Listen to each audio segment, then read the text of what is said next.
She thought moving to the countryside would bring peace, but what Nora found in that old farmhouse wasn't silence, it was hunger.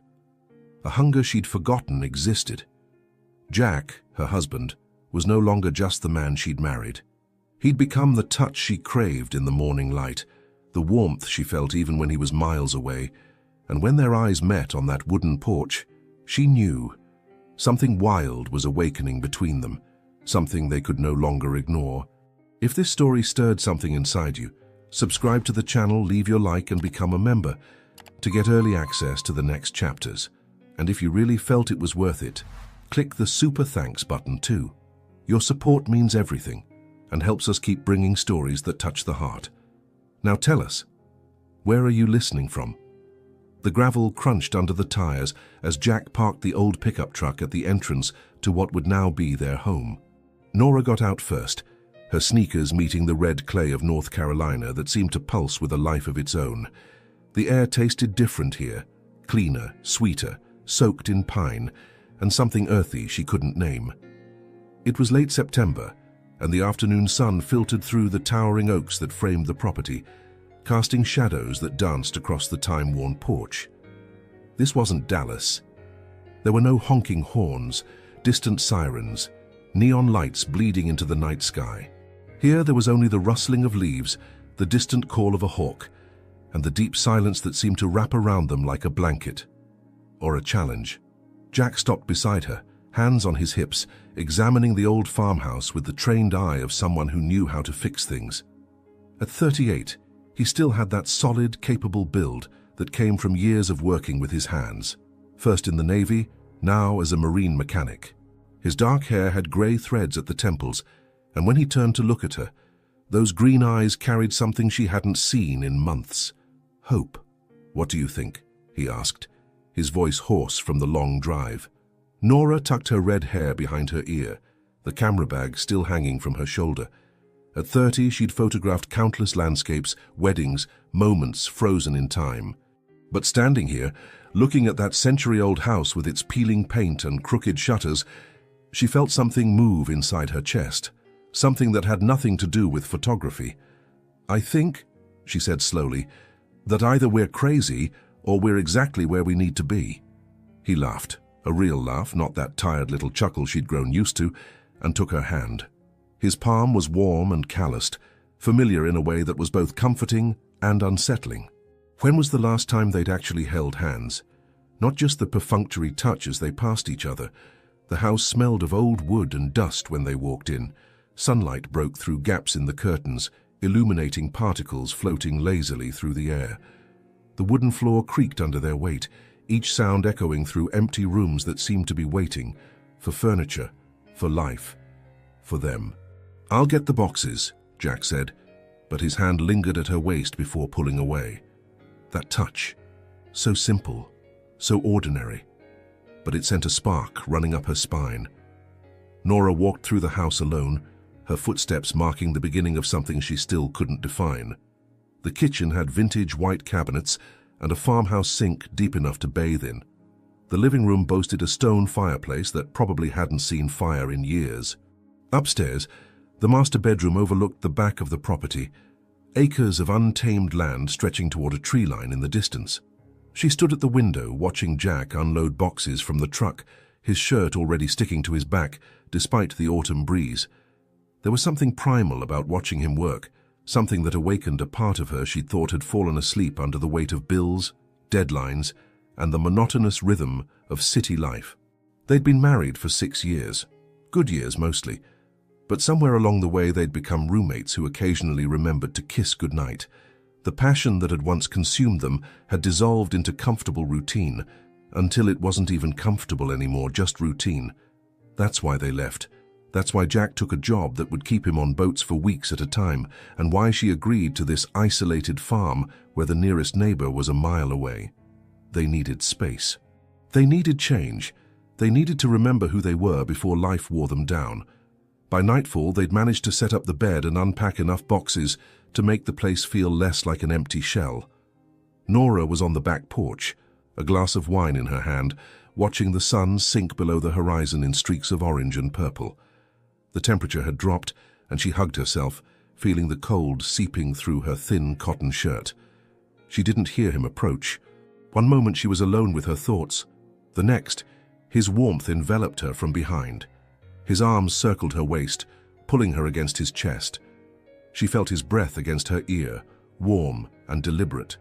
"Cold," he murmured, his lips barely grazing the sensitive skin below her earlobe. Nora's breath hitched. She set the wine glass on the porch railing, her hands suddenly shaky. Not anymore.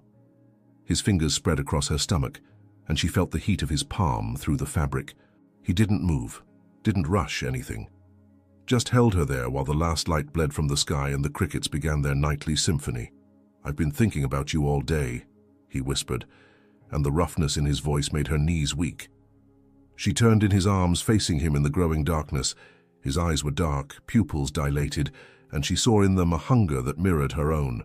How long had it been since he'd looked at her like this? Since she'd felt this pull, this magnetic need to be closer, to feel his skin against hers. "Jack!" Her voice came out breathier than she'd intended. He tucked a strand of hair behind her ear, his thumb lingering on her cheekbone. "I know we came here to start over, but maybe we needed to strip everything away to remember." "Remember what?" "This." He leaned in, his mouth hovering just above hers. "Us." She closed the distance, pressing her lips to his in a kiss that started gentle and quickly turned desperate. His hands tightened at her waist, pulling her fully against him, and she felt everything. The hardness of his body, the thunder of his heartbeat, the way he groaned low in his throat when her fingers tangled in his hair. When they finally pulled apart, both breathing hard, Nora rested her forehead against his chest. His heart pounded under her palm, wild and alive. "I want you," she admitted, the words escaping before she could stop them. "God, Jack, I want you so badly it scares me." He lifted her chin, forcing her to meet his gaze. "Then be scared. Let yourself want me." She bit her lip, her hips pressing forward almost involuntarily. The movement was small, subtle but unmistakable. His sharp intake of breath revealed he felt it too. That electricity, that hunger that had been dormant and was now forcing its way to the surface. "We have time," he said, though his voice was strained. "We have all the time in the world now." But as they stood there in the darkness, bodies pressed together and hearts racing, Nora knew the truth. They didn't want to wait. Something had changed. Something had awakened, and neither of them was sure they could control it much longer. The morning sun came too early, invading the bedroom with a golden insistence that didn't ask permission. Nora woke to the smell of coffee drifting from the kitchen and the distant sound of tools clinking outside. Jack was already awake. Of course he was. He'd always been the type of man who woke with the sun, ready to work while the world was still stretching. She came downstairs barefoot, wearing only an old t-shirt of his and pajama shorts. The kitchen was bathed in light, and through the window she saw his silhouette walking toward the back fence, a toolbox swinging at his side. Nora poured coffee into the ceramic mug they'd unpacked the night before and headed to the porch. The air was cool, but it promised heat. September in North Carolina was like that, deceptively mild mornings that exploded into suffocating afternoons. She settled into the old rocking chair watching. Jack had taken his shirt off. She hadn't planned to sit there watching her husband fix a fence. She had work to do, photos to edit, emails to answer, a proposal to send. But her eyes refused to look away. The morning light traced every muscle in his back as he hammered posts into the ground. Sweat was starting to glisten on his tanned skin, running down his spine, disappearing into the waistband of his faded jeans. There was something hypnotic about it, the way the muscles in his shoulders contracted with each movement, how he'd pause now and then to wipe his forearm across his forehead. The completely unconscious way he existed in his own body, functional, strong, utterly oblivious to the effect he was having on her. Nora took a sip of coffee but barely tasted it. Her body had woken up in a way her mind was still processing. She felt warmth low in her belly, a slow, insistent pulse that had nothing to do with the temperature. She pressed her thighs together, trying to ignore the sensation, but it was useless. When was the last time desire had caught her like this, without warning in the middle of an ordinary morning? When was the last time she'd looked at Jack and felt this primal urgency to have his hands on her? He turned at that moment, as if sensing the weight of her gaze. Even from a distance, she saw the slow smile form on his lips. He knew. Of course he knew. Jack set down the hammer, grabbed the shirt he'd tossed over the fence, and walked toward the house. Each step seemed deliberately slow, as if he was giving her time to... What? Run? Prepare herself? She did neither. Just stayed there, her heart racing with every step he came closer. He climbed the porch steps, his body still glistening with sweat, the smell of earth and work emanating from him. It wasn't the scent of cologne or aftershave. It was primal, masculine, real, and it made something inside her tighten. "Morning," he said, his voice still rough from physical exertion. "Morning." Her voice came out weaker than she'd intended. He grabbed the water bottle he'd left on the railing, taking long gulps. Nora watched his throat move, a bead of sweat sliding down his neck. When he finished, he wiped his hand across his mouth and looked at her in a way that made the air between them grow thick. "Were you watching me?" he asked. But it wasn't really a question. Maybe. He took a step closer, until he was directly in front of her, blocking the sun. His shadow covered her, but the heat radiating from his body was more intense than any sunlight. "Did you like what you saw?" Nora lifted her chin, refusing to look away, even though every cell in her body was screaming for him. "You're all dirty." "Am I?" He leaned in, his hands landing on the arms of the rocking chair, trapping her. His face was inches from hers now, and she could see every detail. The lines around his eyes, the stubble shadowing his jaw, the lips she knew so well, but that suddenly seemed new, dangerous, irresistible. Jack. She didn't know if it was a warning or an invitation. He didn't kiss her. That would have been too easy, too predictable. Instead, he brushed his nose along the side of her face, inhaling deeply. "You smell so good," he murmured against her skin. "How is it that after all these years you still smell so good?" Her hands found his chest, feeling his heart pounding beneath her palms. She could push him away, could make a joke, break the moment. But she didn't want to. God, she didn't want to. "I've been thinking about you all day," he said, echoing the words from the night before, but this time there was an urgency in them that made her stomach flip. "It's 8 in the morning," she whispered. "So?" He nibbled lightly at her earlobe, and Nora felt her legs go weak. Good thing she was sitting down. "So, you have work to do?" "I do." He kissed the spot just below her ear, his tongue grazing her skin. "But I'm thinking about doing something else first." His hand slid up her thigh, fingers drawing lazy circles that made her brain shut down. She arched into the touch, unable to control herself. "Jack, you're all sweaty." "I know." He finally kissed her, and it wasn't gentle. It was pure hunger, months of distance and routine exploding in a single moment. His tongue invaded her mouth, and she responded with equal ferocity, her nails digging into his back, feeling the dampness of sweat mixed with the heat of his skin. He pulled her from the chair without breaking the kiss, his hands gripping her hips as he pressed her against the side of the house. Nora moaned against his mouth, her legs instinctively wrapping around his waist. "Wait," he gasped, pulling back enough to look into her eyes. The green had darkened with desire, almost black. "Not here. Not like this." "Why not?" She pulled his hair, forcing him closer. "I want you now." Something crossed his face, surprise maybe, or satisfaction. But then he smiled, that crooked smile she'd fallen in love with years ago. "You want me?" "Yes." The word came out like a moan. "Then prove it," he challenged, turning her words from the night before back on her. Nora kissed him with everything she had, pouring out years of forgotten desire, of empty nights, of mornings when they woke up as strangers. She kissed him like she could fix them through touch, like she could remind them both of who they were when the world was still new and they were invincible. When they broke apart, they were both trembling. Jack rested his forehead against hers, their breaths mingling in the narrow space between them. "We still have to finish unpacking," he said, but his voice lacked any conviction. "We do." She traced the line of his jaw with her finger. "And you have a fence to fix." "I do." Neither of them moved. It was Nora who finally stepped back, her legs still shaky when her feet touched the porch floor. She smoothed down her shirt, trying to recover some sense of normalcy, but it was impossible with him looking at her like that, like she was water and he was dying of thirst. "Later," she said, and it sounded like a promise. "Tonight. Tonight," he repeated, but the way he said it made it sound very far away. He walked back to the fence, picked up his shirt, but didn't put it on, just tossed it over his shoulder. Nora watched him go, and this time she didn't try to hide it. She let her eyes travel over every inch of him, the breadth of his shoulders, the narrowness of his waist, the way the muscles in his back moved beneath his tanned skin. And when he looked back over his shoulder and caught her watching again, she smiled. A slow, promising smile that said everything words couldn't. The game had begun, and neither of them had any intention of losing.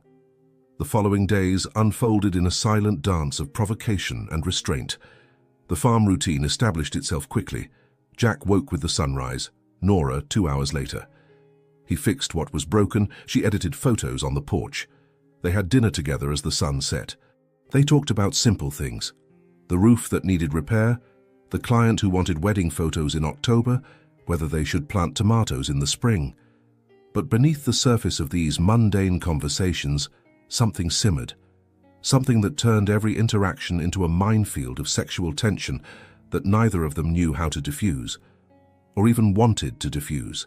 Wednesday morning, Nora was at the sink washing the breakfast dishes when she felt his hands on her waist. She hadn't heard him come in. She never did. It was as if Jack had developed the ability to move in complete silence, just to catch her off guard. He didn't say anything, just pressed his body against her back, his chest molded to her shoulder blades, his hips fitting perfectly against the curve of her lower back. Nora stopped mid-scrub of a plate, her hands immersed in soapy water, unable to move.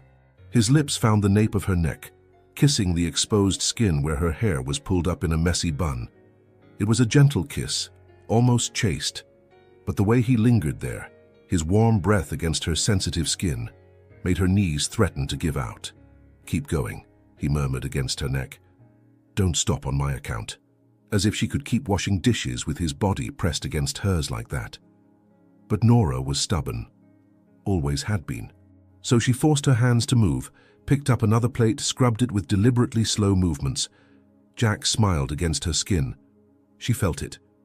Then his hands started to move, fingers tracing the line of her waist over her linen shirt, sliding slowly up her ribs, stopping just below her breasts, his thumb grazing the underside with torturous lightness. "Jack," her voice came out shaky. "Hmm?" He kissed the side of her neck, his teeth grazing lightly. "I need to finish this. I know." But he didn't pull away.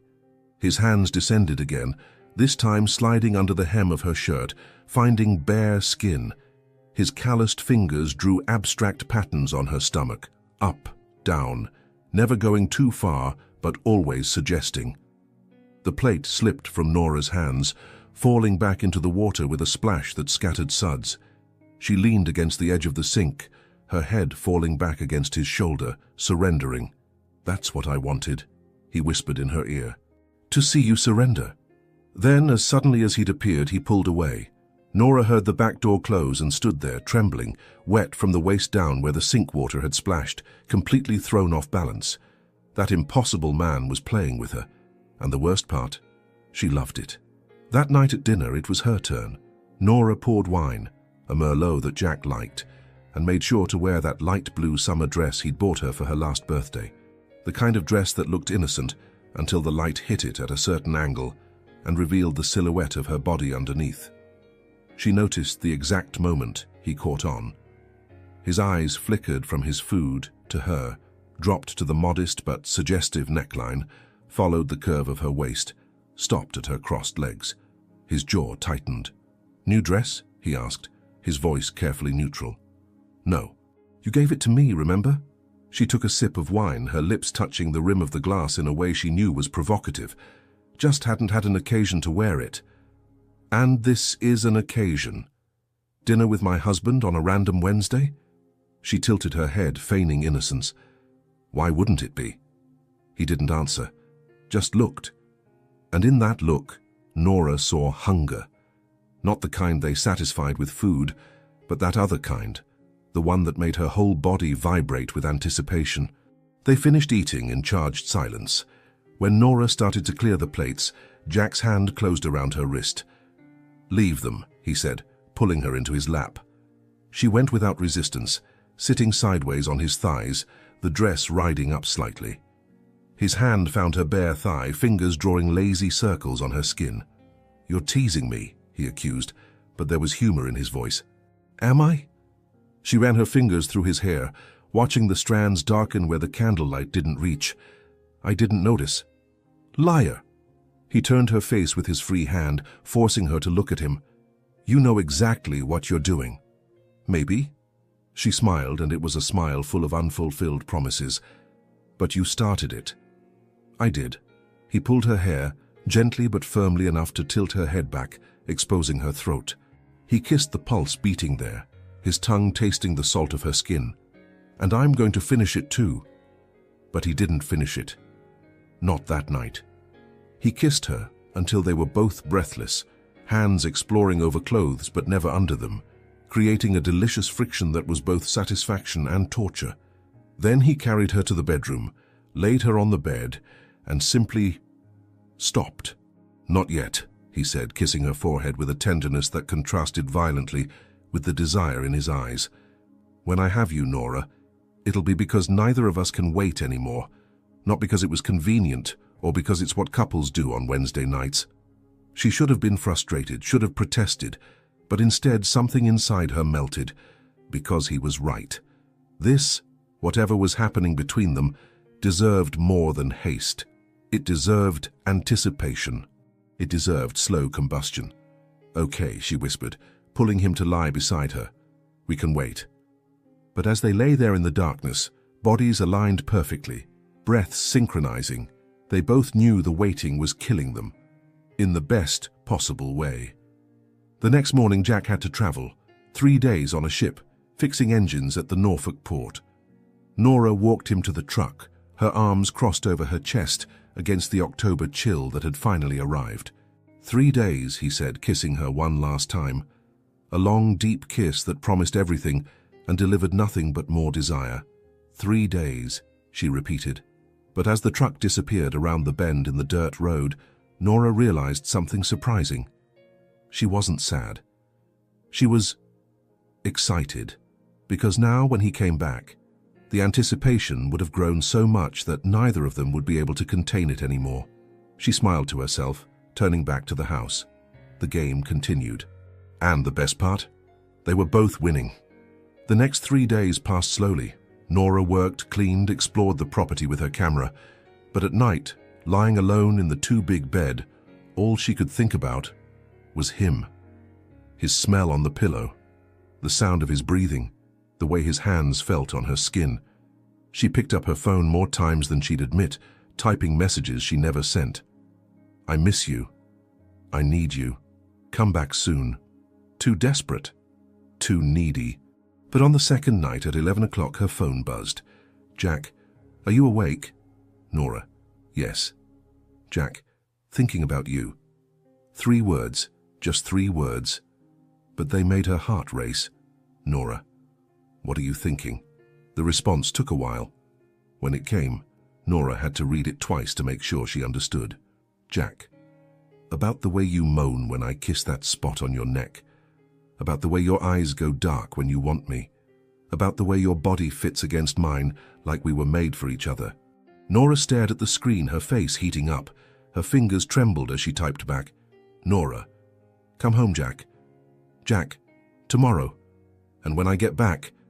Nora, "What?" "Jack, you're going to have me. All night long." She couldn't sleep after that. Jack came back on a Friday at noon, the pickup truck kicking up clouds of red dust on the road. Nora was in the front yard, trying to pull weeds from a long-abandoned flower bed, but her eyes had gone to the driveway every 5 minutes for the last hour. When he got out of the vehicle, something in her ignited instantly. 3 days. Just 3 days, but it felt like 3 weeks. He had more stubble, his eyes marked by slight exhaustion, but the smile that spread across his face when he saw her was pure light. "Hey," he said, dropping his duffel bag on the ground. "Hey." She stood up, wiping the dirt from her hands onto her jeans. But before she could take 2 steps, he was already there, arms wrapping around her, lifting her off the ground. The kiss was devastating. There was no gentleness, no foreplay. It was raw hunger, 3 days of tension-filled text messages finally finding release. His hands gripped her hips hard enough to leave marks, and she didn't care. She wanted marks. She wanted physical reminders that this was real. "I missed you so much," he murmured against her lips, his voice rough with desire and exhaustion. "Me too." She ran her fingers through his hair, longer now, touching his shirt collar. "Are you tired?" "I am." He kissed the corner of her mouth, her cheekbone, her temple. "But not too tired to want you." Nora laughed, the sound coming out shaky. "Take a shower first. Then we'll see." "We'll see." He raised an eyebrow. "Baby, there's no we'll see. There's absolute certainty." She pulled free from his arms, backing up a few steps with a teasing smile on her lips. "Then convince me." And so the game began again, but this time with renewed urgency. Jack showered quickly. She heard the water running, imagined his hands running soap over his body, and had to force herself to keep making lunch instead of going upstairs to join him. Control. She needed to maintain some control, or this would end too quickly, and she wanted it to last. When he came downstairs wearing only jeans and a white t-shirt that was still damp at the shoulders where his wet hair dripped, Nora almost lost all resolve. "I ate on the way," he said, walking straight to her. "I'm not hungry, not for food." He backed her against the kitchen counter, his hands planted on either side of her body. His scent invaded her senses, soap, something woody, and underneath that, something intrinsically Jack. "I thought," she said, her voice faltering when he kissed the curve of her neck, "we could take a walk, get to know the property better." "A walk?" He bit gently at her earlobe. "You want to torture me some more?" "Maybe." She pushed gently at his chest. "There's a lake, we've never been there." Something changed in his face, a slow understanding, a smile growing at the corners of his lips. "A lake?" "Yeah." Nora moved past him, grabbing a towel from the closet. "The water's probably cold, but..." "But?" She looked over her shoulder, her eyes gleaming with challenge. "I thought you liked challenges." 15 minutes later, they were walking the narrow trail that cut through the property. The October sun was high but gentle, filtering through leaves that were starting to change color. Yellows, oranges, and reds painted the trees, creating a canopy of fire above their heads. Jack held her hand, their fingers intertwined, his thumb tracing circles on her palm. It was a simple gesture, but loaded with intention. Every touch said, "Soon." Every look promised, "Just wait." The lake appeared like a surprise, hidden behind a cluster of weeping willows. It was small, more of a large pond than an actual lake, but the water was clear, reflecting the blue sky and surrounding trees like a perfect mirror. "Wow," Nora whispered. "Yeah." Jack released her hand, walking to the water's edge. "I didn't know we had this here." Nora dropped the towel on the grass, her heart beating faster. She knew what she was about to do. She knew she was crossing a line, that there'd be no going back. But she didn't want to go back. She wanted forward.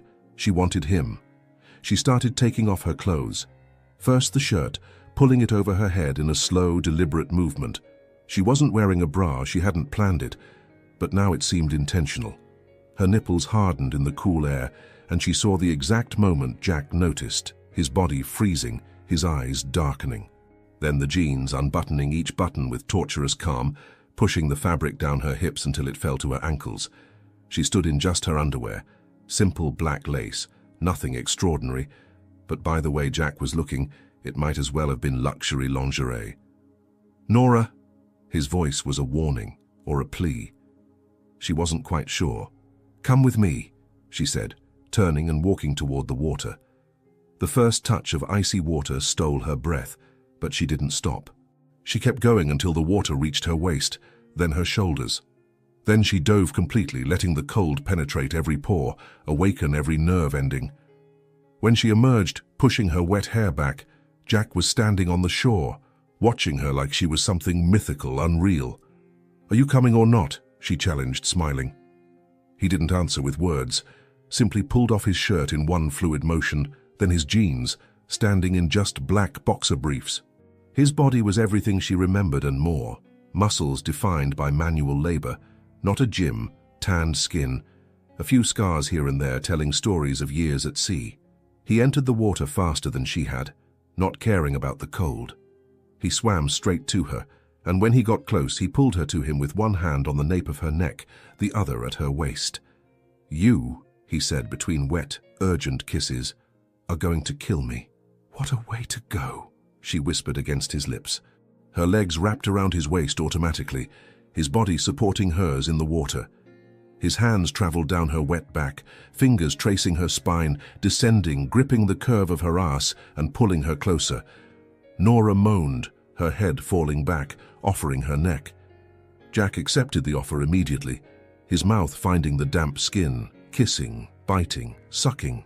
She felt his teeth on her collarbone, his tongue tracing the path to her shoulder, and every touch sent waves of heat through her body despite the cold water. "Jack!" She pulled his hair, forcing him to look at her. His eyes were almost black with desire, pupils dilated. "I need you." "Here?" He looked around at the trees surrounding them, the absolute privacy of their property. "Now?" "Here. Now." Something in him broke, the restraint he'd been maintaining for days, weeks, months. He kissed her with a ferocity that took her breath away, walking with her in the water until he found a shallower part where he could brace her against a large, smooth rock. His hands moved up her ribs, thumbs grazing the underside of her breasts, then rising, covering them completely, squeezing gently.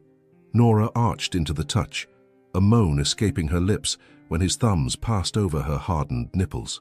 "So perfect," he murmured, lowering his head to replace his hands with his mouth. The wet heat enveloping her nipple made Nora cry out softly, her nails digging into his shoulders. His fingers found the elastic of her underwear, playing with it, tugging lightly but not removing it. Teasing. Always teasing.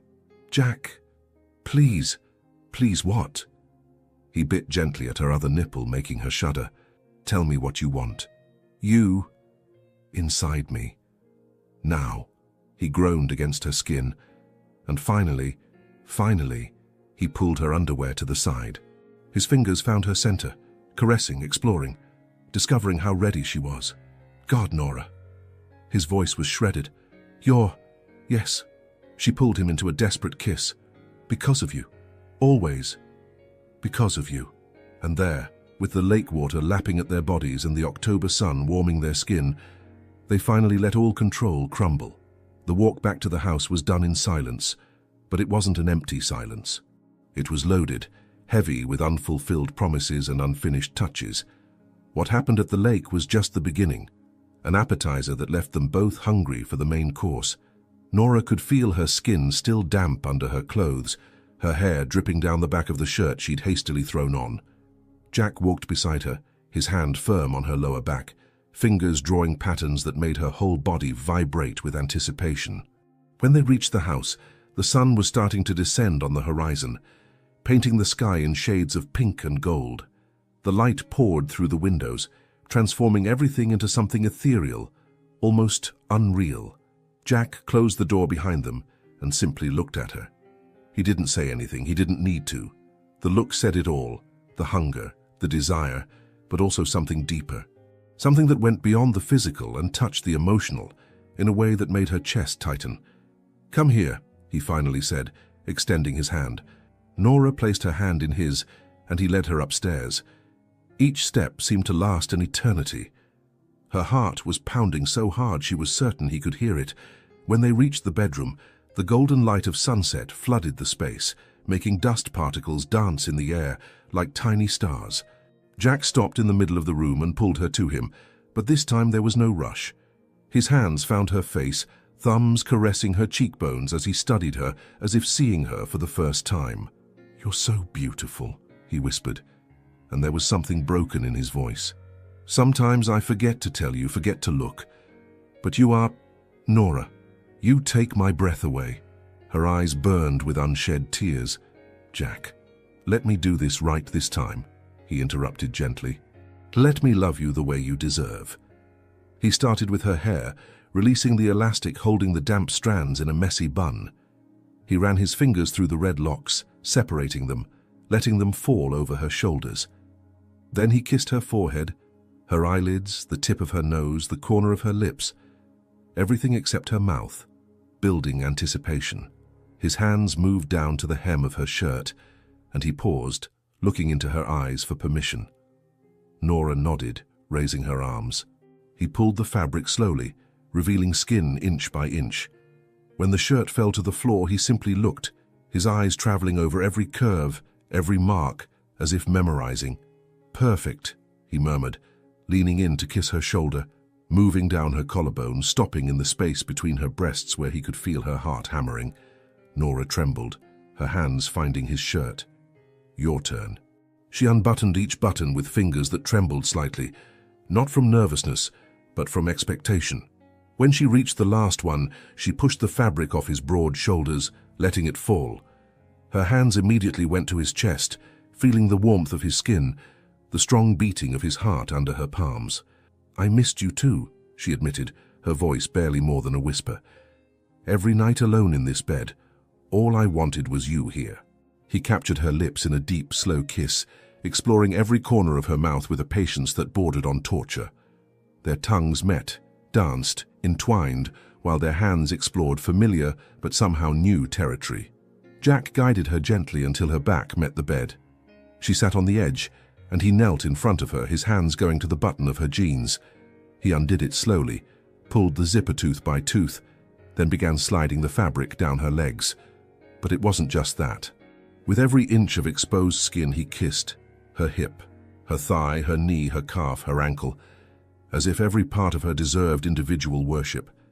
When the jeans finally fell to the floor, Nora was trembling. She stood there in just her black lace underwear, her breathing short, her eyes fixed on him. "Lie down," he instructed softly, and she obeyed, moving to the center of the bed.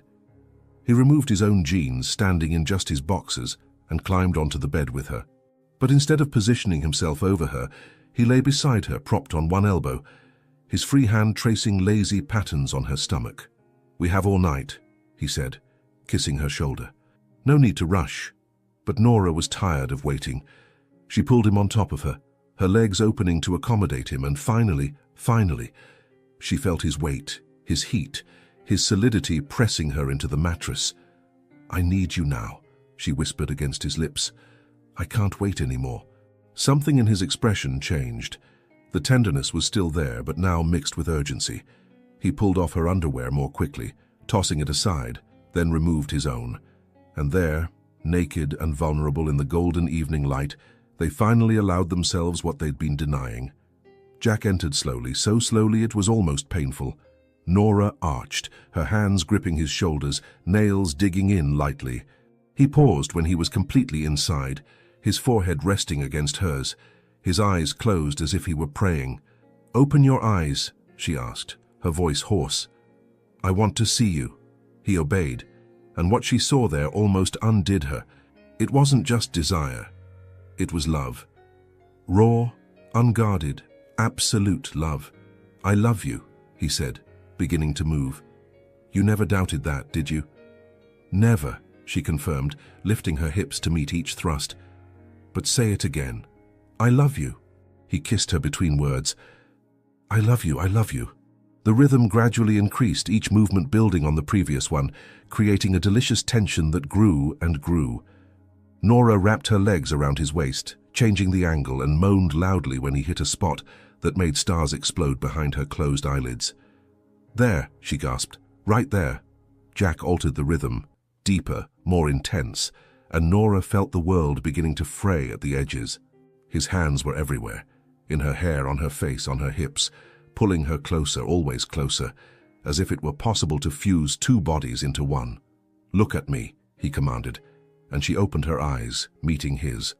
"I want to see you when you—" He didn't even finish the sentence before Nora felt the wave hit. The orgasm struck her like a tsunami, dragging her down and up at the same time, making every muscle contract and relax in rapid succession. She screamed his name, her nails leaving crescent marks on his shoulders. And seeing her like that, completely lost in the pleasure he was giving her, was what pushed Jack over the edge. He buried his face in her neck, his whole body stiffening as his own orgasm hit him, a hoarse groan echoing against her skin. They stayed like that for long moments, bodies entwined, ragged breaths gradually calming. Jack rolled to the side, but kept Nora pulled against his chest, one hand stroking her hair with infinite tenderness. "I didn't know," she finally said, her voice soft, "that it could still be like this." He kissed the top of her head, his fingers continuing the rhythmic, comforting motion. "It always could. We just forgot." "Then we can't forget again," she whispered, turning so she could look at him. "Promise we won't forget." "I promise." He sealed the promise with a slow, deep kiss. "Every day for the rest of our lives, I'll remind you what it's like when it's good, when it's right, when it's us." Nora nestled closer, her hand over his heart, feeling the steady beat beneath her palm. Outside, the sun finished setting, leaving the bedroom in soft twilight. But there, in that space within his arms, there was more light than any sunrise, and for the first time in a long time, they both slept completely at peace. The dawn brought with it a subtle but undeniable change. It wasn't just the different light coming through the curtains, or the birdsong that seemed more cheerful. It was the way Nora woke up, with Jack's arms around her, the warmth of his body heating her back, his lips lazily kissing her bare shoulder. "Morning," he murmured against her skin, his voice still thick with sleep. "Morning." She turned in his embrace, meeting those green eyes that seemed brighter in the morning light. "What time is it?" "Too early to worry about." He pulled her closer, his hand sliding along the curve of her waist to rest on her hip. "Stay here with me." And she stayed. For another half hour, they remained tangled under the sheets, talking quietly about nothing and everything, laughing at inside jokes only they understood, kissing with the delicious laziness of people who had all the time in the world. When they finally got up, something had settled between them, a renewed trust, an intimacy that went beyond the physical and seeped into every gesture, every look, every word. Nora went downstairs first, wearing only his shirt from the day before, too big, reaching almost to her knees, smelling like him. She started making coffee, and it wasn't long before she felt his hands at her waist again. But this time was different. There wasn't the urgency of previous days. It was calm, natural, as if touching were as necessary as breathing. "Omelette?" she asked, leaning back against his chest. He kissed the side of her neck, his hands moving up under the shirt, finding bare skin. "Or I could eat you." Nora laughed, turning in his embrace. "You're insatiable. Just making up for lost time." He lifted her effortlessly, sitting her on the kitchen counter. He positioned himself between her legs, his hands resting on her bare thighs. "So many years not touching you enough. Not wanting you enough." "You always wanted me," she said softly, her fingers tracing the line of his jaw. "Yes, but I let life distract us. Let exhaustion win. I won't let it happen again." He kissed her, slow and deep, as if they had all the time in the world, and maybe they did. The coffee finished brewing, forgotten. The omelette was never made. Instead, Jack lifted her from the counter, her legs wrapping around his waist automatically, and carried her back to the bedroom. And there, with morning light flooding the space and the smell of fresh coffee floating upstairs, they made love again. Slower this time, savoring each touch, each sigh, each moment of connection. The following days established a new rhythm. The desire didn't diminish. It intensified, spreading through daily routine like ink in water, coloring everything. On Tuesday, Nora was in the laundry room folding clean clothes when Jack appeared in the doorway. He didn't say anything, just watched for a moment before approaching, taking one of her shirts from her hands and tossing it back in the basket. "Jack, I just folded." He silenced her with a kiss, pulling her against him, his hands sliding under the light cotton dress she was wearing. He found warm skin, soft curves, and Nora melted against him. "Here," she gasped when his lips found her neck. "Why not?" He turned her, pressing her gently against the washing machine. His fingers found the hem of the dress, pulling it up, exposing her thighs. "I always wanted to do this in a laundry room." We never lived in a house with a laundry room before, she reminded him, laughing softly. One more reason to take advantage now. And they did, right there, among piles of clean clothes and the smell of fabric softener, with filtered light from the small window illuminating the cramped space. On Thursday, it was in the shower. Nora was washing her hair when she felt his hands on her waist. She wasn't startled. She was beginning to expect these sudden appearances, to anticipate the touch that was now constant. "I came to help," he said, taking the shampoo from her hands. "Help." She turned, raising an eyebrow. "Is that what they call it now?" He smiled, that crooked smile that made her stomach flip. "Close your eyes." She obeyed, and he began massaging the shampoo into her scalp with firm, gentle fingers. It was intimate in a different way, careful, attentive, almost meditative. Nora melted under the touch, a satisfied sigh escaping her lips. "You're good at this," she murmured. "I have many talents." He rinsed her hair, making sure to get all the shampoo out, then began applying conditioner. Most of them involve making you feel good. Modest, too. He laughed against her ear, his fingers sliding from her hair to her neck, then to her shoulders, massaging tense muscles. Modesty is overrated. When he finished washing her hair, Nora turned completely, her hands going to his chest. My turn. But they never got to washing his hair. Exploring hands turned into hungry kisses, which turned into bodies pressed against cold tile, hot water falling over them as they moved together in perfect synchrony. Saturday night they made dinner together, something they hadn't done in years. Jack chopped vegetables while Nora prepared the sauce, and the kitchen filled with aromas and laughter. He fed her pieces of cheese. She stole sips of his wine. It was domestic, simple, and somehow deeply erotic. "Taste this," Jack said, holding a fork with a piece of seasoned tomato near her lips. Nora opened her mouth, but instead of simply eating, she wrapped her lips around the fork in a deliberately suggestive way, her eyes fixed on his. She saw the exact moment his breath caught. "Nora," the name came out as a warning. "Yes?" She licked her lips slowly. "It's delicious." The fork clattered into the sink. Jack closed the distance in 2 steps, lifting her by the waist and sitting her on the only empty part of the counter. His hands moved up her thighs, pushing the skirt of her dress up to her waist. "Dinner's going to burn," she protested weakly, even as her legs opened to accommodate him. "Let it burn." He pulled her underwear to the side, his fingers finding wet heat. "I'm hungry for something else." And there, with pots on the stove and music from the radio playing softly, they lost themselves in each other once more. Quick and intense, hands grasping, bodies moving in frantic rhythm until they both reached climax with muffled moans against joined lips. Afterward, breathing heavily, foreheads pressed together, Jack laughed. Dinner definitely burned. Nora looked at the stove, where smoke was beginning to rise from the pots. "Pizza, pizza," he agreed, kissing her once more. "But after we shower again." "Again?" She raised an eyebrow. "Jack, we literally just—" "So?" He helped her down from the counter, his hand never leaving her waist. "I told you I was making up for lost time." Monday morning, Nora woke early to edit photos.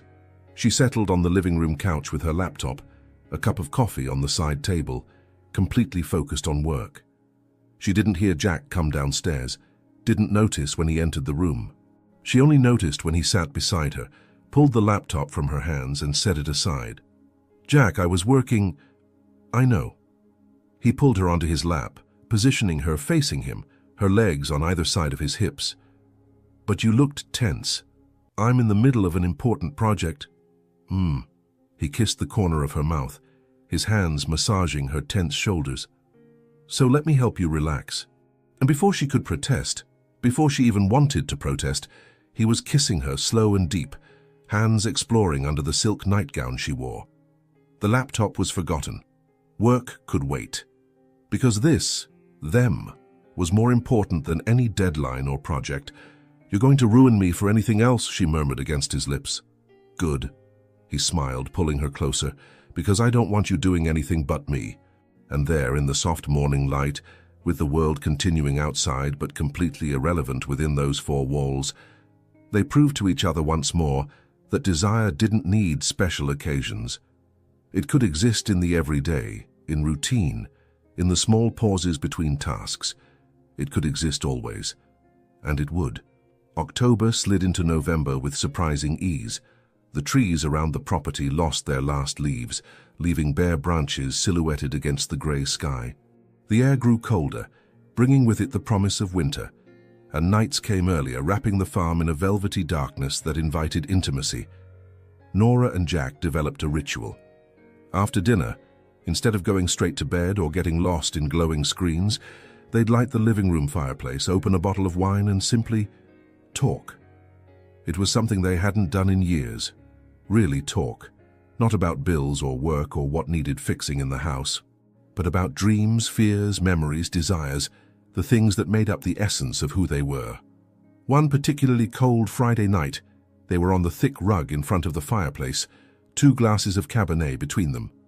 Jack was leaning against the sofa, legs stretched out, and Nora lying on her side, her head resting on his thigh, while his fingers played lazily with the red strands of her hair. "What was the exact moment you knew you wanted to marry me?" she asked, her voice soft, almost dreamy. Jack thought for a moment, his hand pausing in her hair. "Remember that time we went camping in Big Bend? Second date?" "I remember. You forgot the tent." He laughed, the sound reverberating in his chest. "I forgot the damn tent. And you, instead of complaining or suggesting we go back, simply said, 'Then we'll sleep under the stars.' And you lay down right there on the ground, no fear, no drama. Just accepted it, adapted. And I looked at you that night with the firelight reflecting on your face and thought, this is the woman I want to spend the rest of my life with." Nora turned to look at him, her eyes shining with emotion. "You never told me that. I was afraid I'd sound crazy. It was only the second date." He caressed her face with the back of his hand. "What about you? When did you know?" "When you taught me how to change a tire," she said without hesitation, and not in a condescending way, but with patience, treating me as an equal. Most men would either do it for me without teaching or make fun of my ignorance. You just taught me, like it was the most natural thing in the world. It was. He leaned down, kissing her forehead. "You're the most capable person I know, Nora. You just needed the right tools." She sat up, picking up her wineglass and taking a long sip.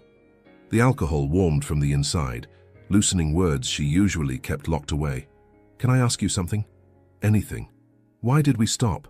Her voice was low, vulnerable. "Not loving each other, but this, talking, touching, really seeing each other." Jack sighed, his gaze distant for a moment before returning to her. "I think we let ourselves get buried by life, by work, by bills, by routine. We'd wake up, go to work, come home tired, go to sleep, repeat. And somewhere in that cycle we forgot to stop and just be together. But we're together now," she said, moving to sit in his lap, legs on either side of his hips. "And we're not going to forget again, right?" "Right." He held her face between his hands, looking deep into her eyes. "Because this place, this move, it wasn't just geographical. It was a reinvention of us, of our marriage, of what it means to be together." Nora kissed him, slow and deep, savoring the taste of wine on his lips. The kiss deepened naturally, hands beginning to explore, the heat of the fireplace nothing compared to what burned between them. But this time, no one was in a hurry. They let the tension build gradually, between sips of wine and whispered confessions. Jack told her about his fear of not being enough for her, that one day she'd realize she deserved more. Nora admitted that sometimes she felt invisible, like she was just the wife, the photographer, but never herself. "You were never invisible to me," Jack said fiercely, pulling her closer. "Never. You're the most vibrant, most alive person I've ever met. If I made you feel less than that, I'm sorry, I'm so sorry." "No." She shook her head, her fingers tracing the outline of his lips. "It wasn't your fault. It was both of us. We let life swallow us. But now we're here, awake, present." "Present," he repeated, and then kissed her with an intensity that stole the air from her lungs. Clothes began to disappear, first his shirt, pulled over his head and tossed aside. Then her sweater, sliding off her shoulders and falling to the floor, his jeans unbuttoned with fingers trembling with anticipation, her skirt lifted and removed. They stood there in the dancing firelight, bodies warmed by the fire and by desire, exploring each other as if it were the first time, but also as if it were the thousandth, with the familiarity of years together, but the excitement of rediscovery. Jack laid her on the rug, his body covering hers, and for a moment he just looked. "You're perfect," he whispered. "How did I forget how perfect you are?" "Show me," she challenged, her eyes dark with desire. "Show me you haven't forgotten anymore." And he showed her, with his hands, with his mouth, with every inch of his body. He kissed paths down her neck, descended to her breasts, lingered at the curve of her waist. Each touch was worship, each kiss a promise. Nora arched under his attention, fingers digging into the rug, low moans escaping her lips. When he finally filled her, they both let out simultaneous sighs of relief and pleasure, but they didn't move immediately. They stayed like that, connected, looking into each other's eyes, feeling heartbeat against heart, breaths synchronizing.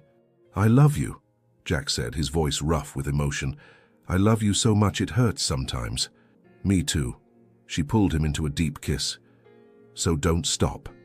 Never stop." The rhythm began slow, building gradually. There was no urgency this time, just the pleasure of being together, of moving in perfect sync, of knowing each other so well that every touch landed exactly in the right place. The fireplace crackled beside them, casting dancing shadows on the walls. The wine was forgotten. The world outside had disappeared. Only they existed, two bodies, two souls merging into one. When the climax came, it arrived in waves that seemed endless. Nora screamed his name, her back arching, every muscle contracting in intense pleasure. Jack followed seconds later, his face buried in her neck, groaning against her sweaty skin. They remained entwined for long minutes, breathing heavily, heartbeats gradually returning to normal. Jack rolled to the side but kept her pulled against his chest, his fingers tracing lazy patterns on her back. "I still don't want to sleep," Nora murmured against his chest. "Then don't sleep." He kissed the top of her head. "We have all night." And they did. They spent hours there, alternating between talking and making love, between laughing and sighing, between remembering who they were and discovering who they were becoming. The bottle of wine was emptied and another opened. The fire was fed. Hours passed like minutes. Around 3 in the morning, they were lying on the rug, covered only by a blanket Jack had grabbed from the sofa. Nora was on her back, her head on his chest, listening to the steady beat of his heart. His fingers played with her hair, and the silence between them was comfortable, complete. "You know what I realized?" Jack said suddenly. "What?" "That happiness isn't a destination. It's this moment.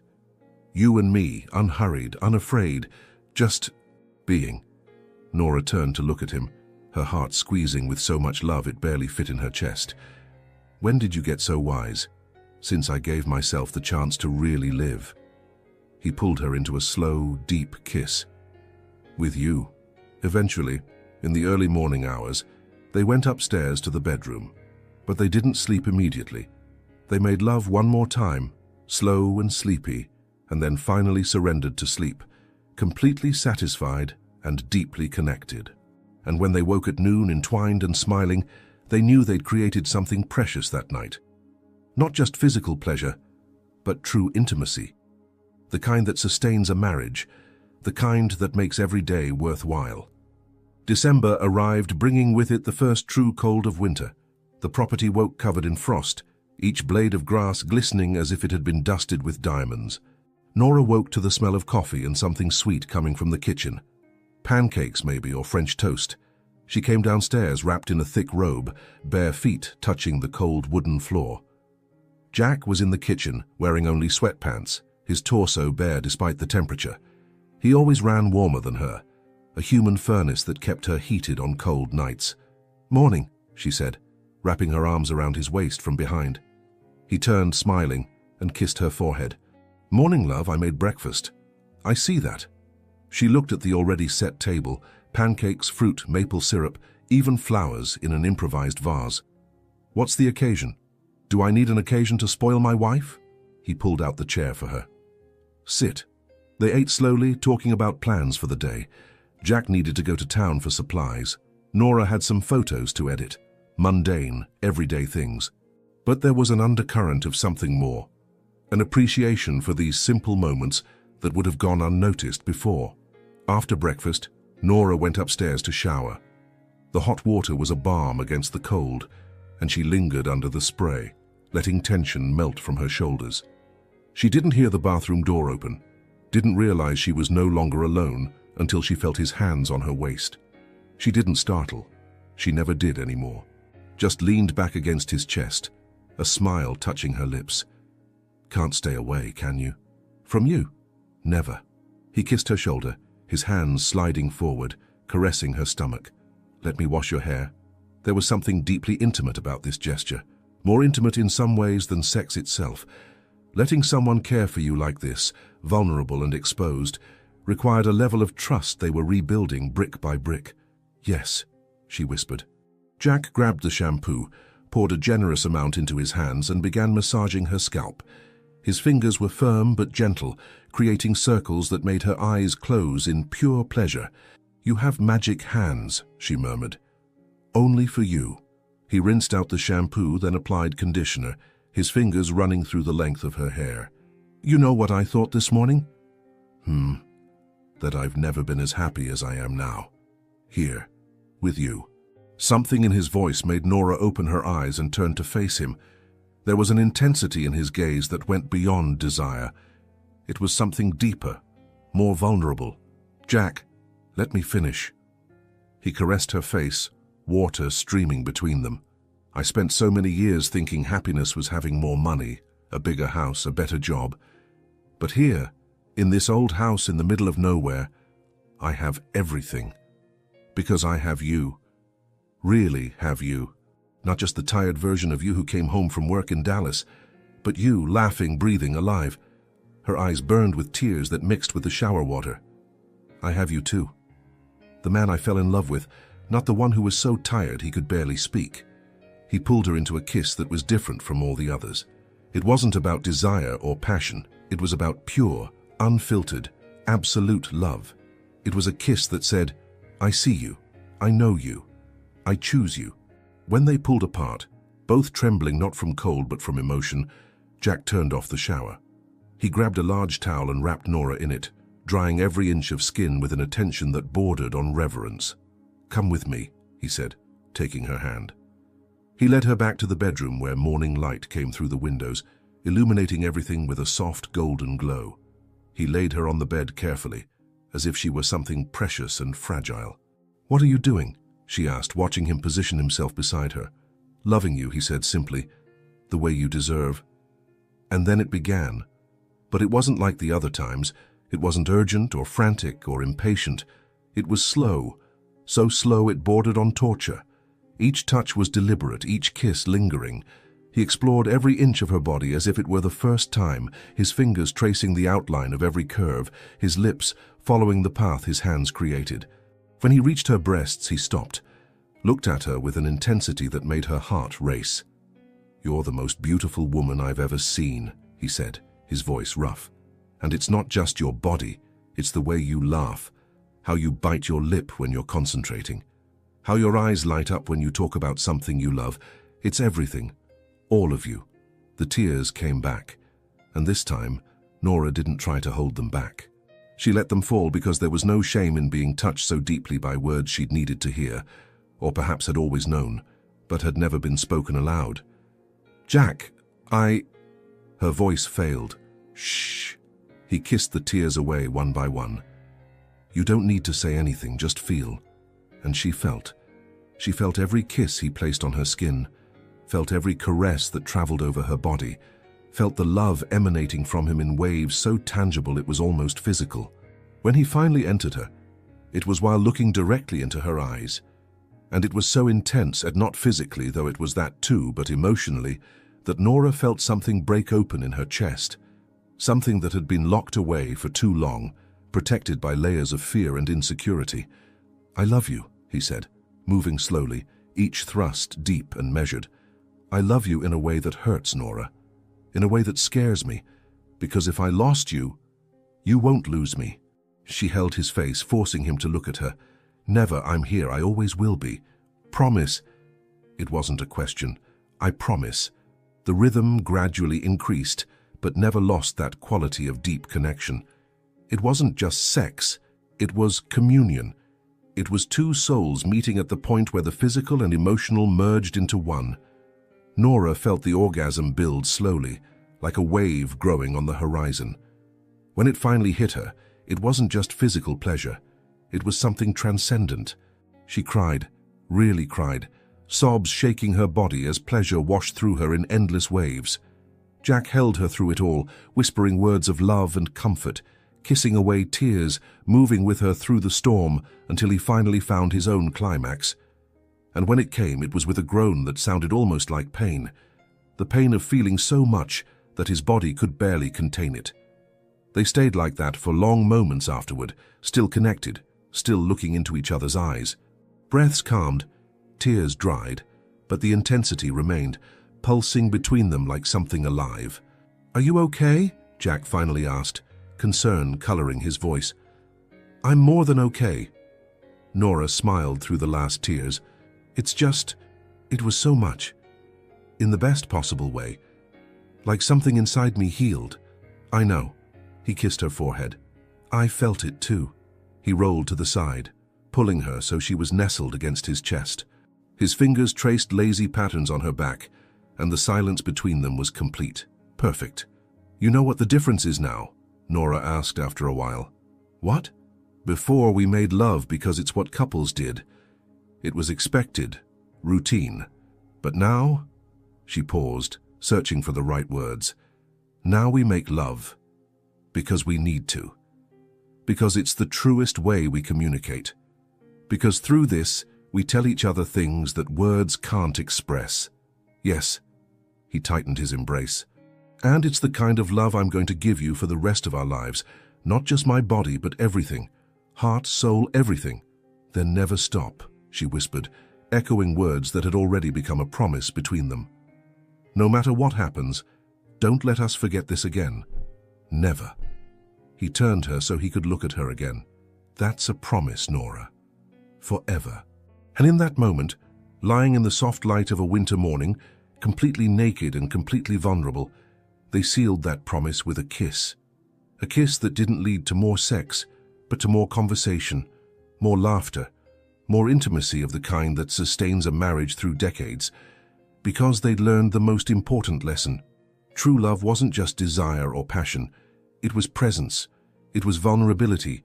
It was choosing every day to give yourself completely to the other. And they would choose that. Always. Winter settled in for good, transforming the property into a fairy tale scene. Light snow occasionally covered the fields, and wind howled through the cracks in the old house, making them huddle even closer together during freezing nights. But the cold outside only intensified the heat within, both literally and figuratively. With Jack spending more time at home between shipping jobs, they had more opportunities to explore this new phase of their relationship. And with exploration came discoveries, some planned, others completely spontaneous. One Tuesday afternoon, Nora was in the barn, a space Jack had started transforming into a workshop. She was photographing the old tools they'd found there, fascinated by the way afternoon light came through gaps in the wooden planks, creating striped patterns on the dusty floor. She was so focused adjusting the camera angle that she didn't hear Jack arrive, only noticed his presence when he spoke. "What a coincidence finding you here." She turned, smiling, but the smile froze when she saw the expression on his face. It wasn't the casual look of every day. It was predatory, hungry, intense. "Jack." Her voice came out lower than intended. "I was looking for you." He took a step closer, his boots making the wooden floor creak. "And when I found you here, in this hidden place, with this light hitting you like that." He paused, his eyes traveling over her body. "I had an idea." "What kind of idea?" Nora set the camera aside, her heart racing. In response, Jack pulled something from his back pocket, a red silk scarf she recognized as one she'd worn to a wedding she photographed months ago. "Do you trust me?" he asked. "Always." "Then close your eyes." Nora obeyed, feeling the soft silk fabric cover her eyes, plunging her into complete darkness. Jack's fingers tied the scarf behind her head, gentle but firm. "Jack, what are you?" she began, but he silenced her with a finger to her lips. "Shh. Just feel." With her vision blocked, her other senses immediately sharpened. Nora heard the sound of his boots moving around, the creaking planks, his breathing near and then far. She smelled old wood mixed with his scent, and when he finally touched her, just fingers tracing the line of her arm, she shuddered violently. "Interesting," he murmured. "You're more sensitive like this." "Jack." It was half protest, half plea. He didn't respond.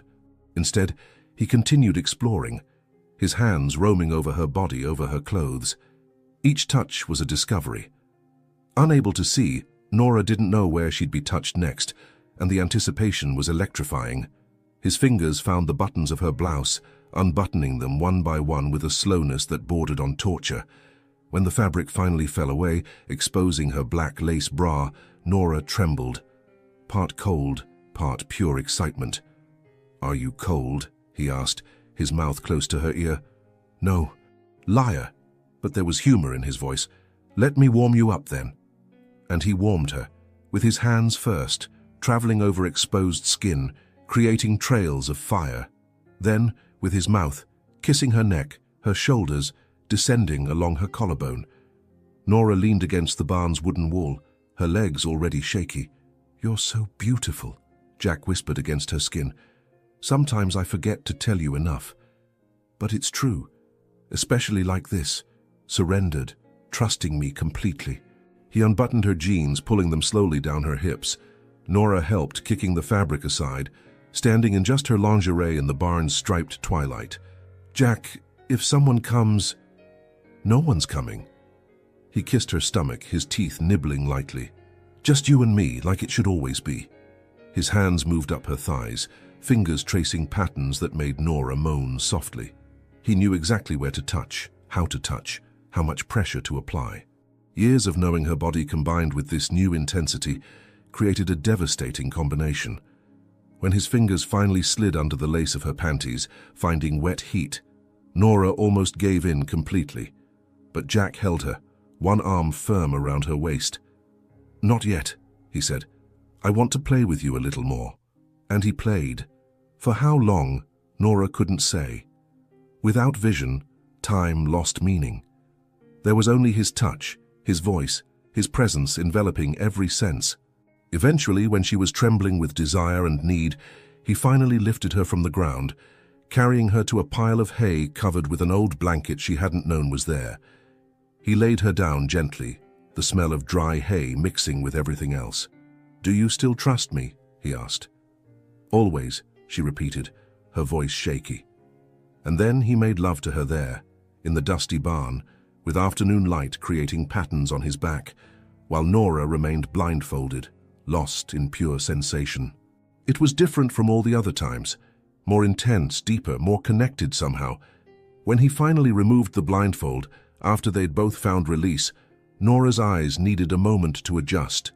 When they focused, they found his green, bright, full of love and mischief.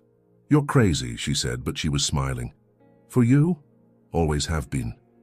He kissed her, long and deep. "And we still have a lot of things to try." "Really?" Nora raised an eyebrow, her natural competitiveness awakening. "Then maybe next time it's my turn to play." The smile he gave was pure anticipation. "I can't wait." And he didn't have to wait long. 3 days later, on a Saturday morning, Jack woke to find the bed empty. Confused, he called for Nora but got no answer. He put on just sweatpants and went downstairs. The house was silent, too early for her to be working. He checked the kitchen, the living room, even the basement. Nothing. Then he heard it. A sound coming from the barn. Music? No, something different. Curious and slightly worried, he walked across the frost-covered grass to the barn. He opened the door and stopped. Nora was there, but not as he expected. She'd transformed the space. Candles were scattered on safe surfaces, creating a golden, flickering light. The hay had been arranged, covered with clean sheets. And she was standing in the center of it all, wearing lingerie he'd never seen, red lace that contrasted beautifully with her pale skin, leaving little to the imagination, but suggesting everything. "Good morning," she said, and her voice had a quality he didn't immediately recognize. Confidence, power, brazen desire. "Nora," he could barely form words. "My turn to play," she said, walking toward him with a deliberately provocative sway of her hips. "Remember?" And she played. Oh, how she played. She pushed him to sit in an old chair she'd positioned there, tied his wrists, not tight, just enough to establish control, and then proceeded to torture him in the most delicious way possible. She danced for him, not professionally, but with a natural sensuality that left him mesmerized. She touched herself while he watched, unable to do anything but observe and desire. She came close, kissed him breathless, then pulled back, smiling at the frustration on his face. "Nora, please." His voice was wrecked. "Please what?" She echoed his words from days earlier. "Touch me, let me touch you, anything." "Anything?" She sat on his lap, her heat pressing against him through the thin layers of fabric.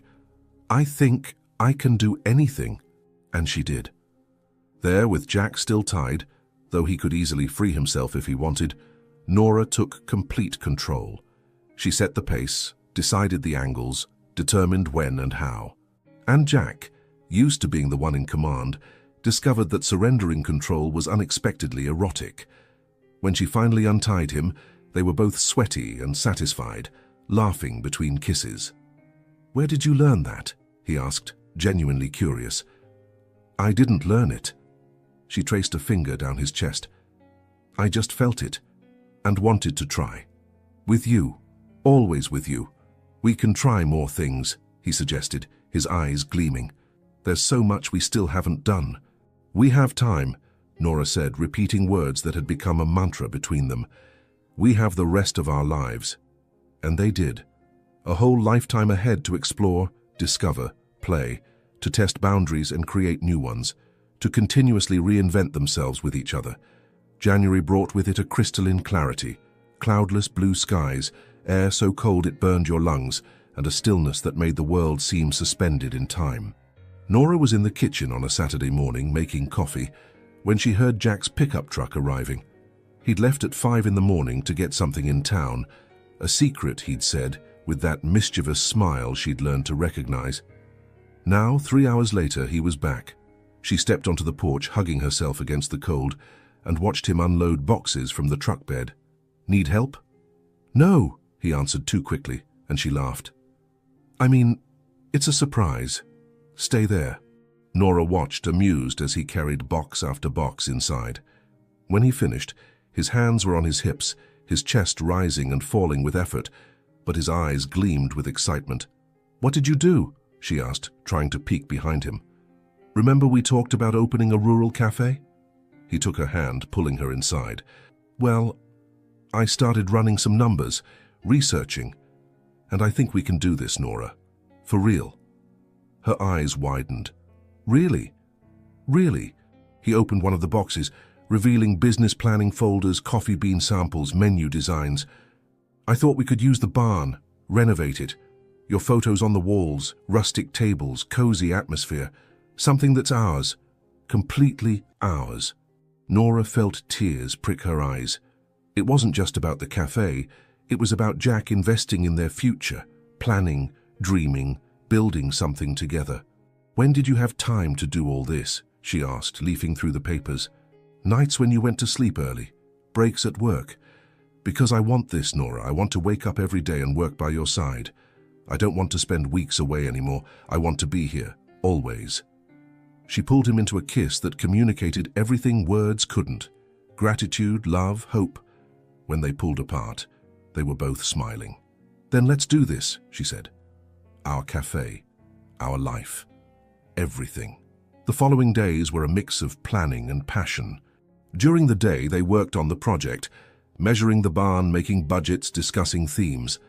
At night, they celebrated each small progress the only way they knew how, giving themselves completely to each other. On a Thursday night, after finally getting approval for a small bank loan, They made love in the kitchen against the refrigerator, urgent and celebratory. Friday morning, after Jack drew the perfect layout for the space, Nora surprised him in the shower, and they almost flooded the bathroom. The desire hadn't diminished one bit. If anything, it had intensified, fueled not just by physical attraction, but by deep emotional connection. They were no longer just husband and wife. They were partners, accomplices, best friends who were also insatiable lovers. One Sunday afternoon, they were lying in bed after a particularly intense session. Weak winter light came through the curtains, and the silence between them was complete, perfect. "You know what I realized?" Nora said, tracing patterns on his chest. That true love isn't about grand gestures. It's about these quiet moments after the storm, when we're sweaty and satisfied and completely at peace. Jack turned to look at her, his fingers brushing hair from her face. "It's about choosing, every day, choosing to love you, want you, have you." "And you choose me?" she asked, though she already knew the answer. "Every day for the rest of my life." He kissed her, slow and deep. "Until it gets old, and even then I'll keep choosing you." "It won't get old," she said with conviction. "Because we won't let it. We'll keep being curious, exploring, growing. Together. Always together." They stayed like that until the sun began to set. Then Jack had an idea. "Come with me." He led her to the back porch, the same one where it had all started months ago, with that first touch that reignited the flame. Now, in the winter cold, he pulled her onto his lap in the rocking chair, wrapping them both in a thick blanket. "Remember our first morning here?" he asked, his mouth close to her ear. "How could I forget?" She nestled closer. "You touched me, and I felt like I was waking up from a long sleep. I was waking up too." He kissed her temple. "And now, looking back, I see we needed this change, this fresh start." "It wasn't just the move," Nora said thoughtfully. "It was the choice. To see each other again. To prioritize ourselves. To remember we're more than responsibilities and routines." "We're passion," Jack said, his hand sliding under the blanket to find her skin. "We're desire. We're love," she completed, turning to kiss him. The kiss warmed them more than any blanket could. Hands began to wander, bodies adjusting, and before they knew it, they were making love right there on the porch, under the emerging stars, the winter cold irrelevant against the heat they generated. "I still want you like the first time," Jack gasped, his eyes fixed on hers. "Then love me like it's the last," Nora responded, echoing words that had become a promise between them. And he loved her, with his whole body, his whole heart, his whole soul. And when climax hit them simultaneously, it was accompanied by laughter, pure, uninhibited, joyful, because they'd discovered the secret. True love was serious, but it could also be light. It could be intense and fun. It could be everything. Afterward, still entwined under the blanket, Jack whispered against her hair, 20 years from now, I'll still want you like this." "Only 20, Nora teased. 50, 100, however many years we have." He tightened his embrace. "Because this us is forever. Not because we promised at an altar years ago, but because we choose, every day, and I'll keep choosing until my last breath." Tears slid down Nora's face, but they weren't from sadness. They were from happiness so complete it overflowed. "I choose you too, always." They stayed on the porch until stars covered the sky completely, talking about the future, about the cafe they'd open, the customers they'd meet, the life they'd build. But also about the present, about how each day was precious, each touch meaningful, each kiss a celebration. When they finally went inside, shivering with cold but warm inside, Jack carried her straight to the bedroom, and there, under thick sheets and heavy blankets, they made love one more time. Slow, tender, deep. "I can't get enough of you," Jack admitted, his forehead resting against hers. "Good," Nora whispered, "because I'm yours, completely, forever." "Forever," he repeated, sealing the promise with a kiss. And as they slept entwined, hearts beating in sync, breaths aligned, the future stretched ahead of them, vast, full of possibilities, but absolutely certain of one thing: they would face it together.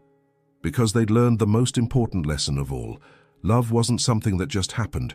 It was something you cultivated, nurtured, chose, every day, in every touch, every look, every moment of presence. And they would choose that. Always. Their love was hot, burning with passion that would never cool. It was present, lived fully in every breath, every heartbeat. And it was eternal, not because life guaranteed eternity, but because they would make every moment a forever. On the silent farm under the winter starry sky, two hearts beat as one.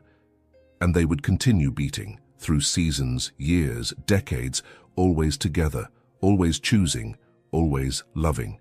It was all they ever needed. It was all they would ever have. It was enough, more than enough. It was perfect.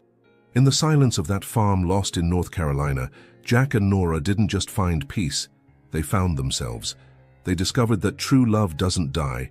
It just falls asleep, waiting to be awakened by hands willing to dig deep, to feel again, to choose every single day. They proved it's never too late to start over. That passion has no expiration date when fed with presence, vulnerability, and the courage to surrender completely. That sometimes, to rediscover the one we love, we first need to rediscover ourselves. And you, when was the last time you truly chose to love? If this story touched your heart, subscribe to the channel, leave your like, and become a member to get early access to upcoming stories. And if you really felt it was worth listening to, click the super thanks button too. Your support makes all the difference and helps us keep bringing stories that move the heart.